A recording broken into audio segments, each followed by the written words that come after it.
Hey guys, welcome back to my channel. आज हम बात करने वाले हैं फंगल डिजीज़ के बारे में।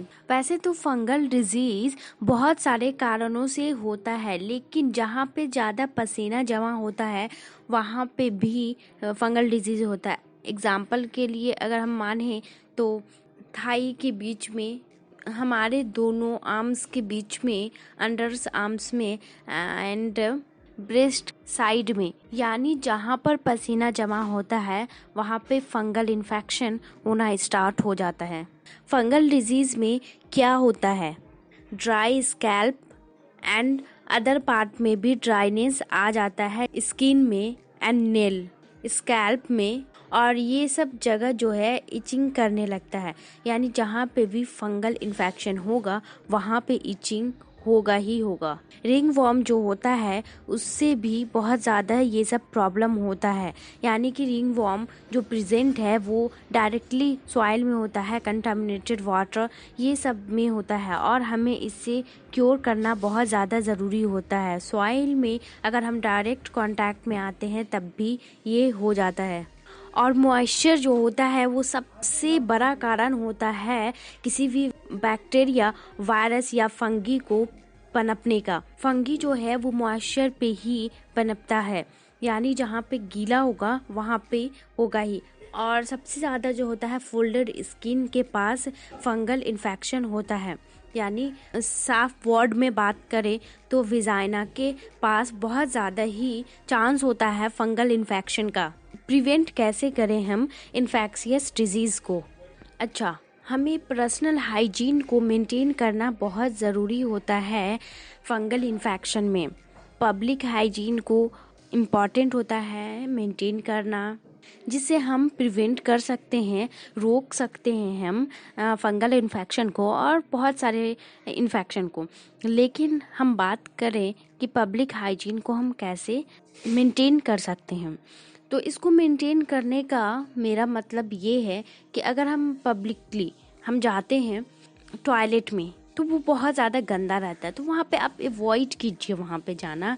अगर आप बहुत इम्पॉर्टेंट हो गया है तो आप अपनी पर्सनल हाइजीन को मेंटेन कीजिए कि आपको कैसे मेंटेन करना है, वो आप पे है। लेकिन टॉयलेट यूज़ करते समय आप प्रॉपर ध्यान रखें कि कैसे आपको पर्सनल हाइजीन मेंटेन करना है। पर्सनल हाइजीन में अगर हम बात करें तो बॉडी को क्लीन करना बहुत ज़्यादा ज़रूरी होता है। अगर हम पानी पी रहे हैं तो वो कंटामिनेटेड ना हो, वेजिटेबल ले रहे हैं और फ्रूट ले रहे हैं तो वो कंटामिनेटेड ना हो, बल्कि उसे साफ़ करके हम खाएं। इसलिए कि अगर जब वेजिटेबल एंड फ्रूट जब हमारे घर में आता है तो ऑलरेडी वो किसने छुआ है या फिर कहाँ से आया है, तो जाहिर सी बात है कि उस पर धूल मिट्टी या फिर किसी तरह का कुछ भी हो सकता है। इसलिए हमें उसे साफ़ करके ही खाना चाहिए अच्छे से। पब्लिक हाइजीन में डिस्पोज़र करना चाहिए, यानी हम कोई चीज़ यूज़ करते हैं तो उसे, जैसे कि हम पब्लिक हाइजीन में बात करें तो पैड हो गया, जिसे हमें डिस्पोज़ करना है अच्छी तरीके से। ऐसे नहीं कि नॉर्मल हम ऐसे रख दें। इससे क्या होगा कि आपको प्रॉब्लम होने के साथ साथ बाकी पब्लिक को भी कुछ ना कुछ प्रॉब्लम हो सकता है। तो अपने हाइजीन के साथ साथ हम पब्लिक में अगर हम जो गंदगी फैला सकते हैं उसे रोकें, उसे आप क्लीन करने की कोशिश कीजिए। वेक्टर बॉर्न डिजीज़ में जो आता है वो मलेरिया होता है, और मलेरिया जो है वो कई हद तक गंदगी से भी बहुत ज़्यादा बढ़ने लगता है। एयर बॉर्न डिजीज़ मीन्स ये है कि अगर एयर आता है, एयर बॉर्न डिजीज़, अवॉइड कीजिए इन्फेक्टेड पर्सन से मिलना जो बिलोंग करते हैं इन्फेक्शन से, एंड ऐसे लोग से दूर रहिए जिसे किसी तरीके का इन्फेक्शन है। Vaccination and immunisation strictly followed means ये है कि हमारे इंडिया में वैक्सीन जो है अवेलेबल है बहुत सारे डिजीज़ का, जो वैक्सीन लेना बहुत ज़रूरी होता है, क्योंकि कब कौन सा डिजीज़ हो जाए ये कोई नहीं जानता। तो वैक्सीन अगर आप ले लेते हैं तो आपकी बॉडी में पहले से लड़ने की ताकत होती है डिजीज़ से। आप अपनी इम्यून सिस्टम को बूस्ट करने की कोशिश कीजिए। इम्यून सिस्टम अगर मजबूत होगा तो किसी तरह का इन्फेक्शन होने से पहले हमारा बॉडी उसी खुद लड़ेगा। अगर हमारा इम्यून सिस्टम स्ट्रांग होगा तो उस डिजीज़ से हमारा इम्यून सिस्टम खुद लड़ लेगा एंड हमें किसी तरह का इन्फेक्शन या डिजीज़ नहीं होगा।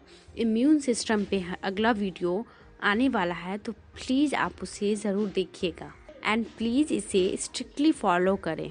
अच्छा, हम अगर बात करें कि हमें नेचुरली कैसे फंगल डिजीज़ को हटा सकते हैं, तो सबसे पहला जो बहुत इम्पॉर्टेंट है कि क्लीनिंग बहुत ज़्यादा इम्पॉर्टेंट होता है डेली लाइफ में।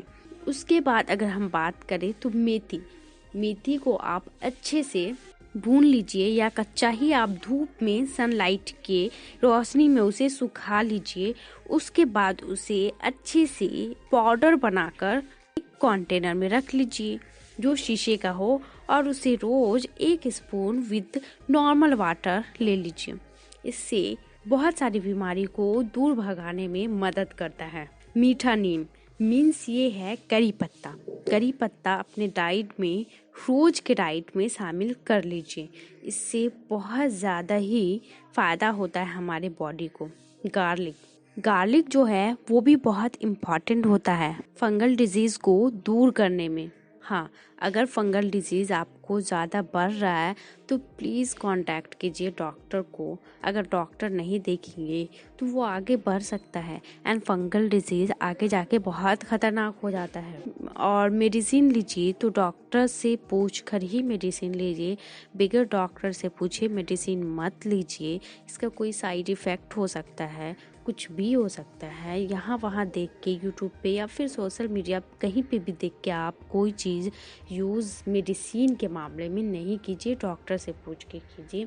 अगर आपको मेरी वीडियो पसंद आए तो please like my video, subscribe and share and इस पे ऐसे ही डिजीज़ से लेकर एग्ज़ाम एंड स्ट्रक्चर हम वीडियो लाते रहते हैं, तो please subscribe my video. Thank you for watching.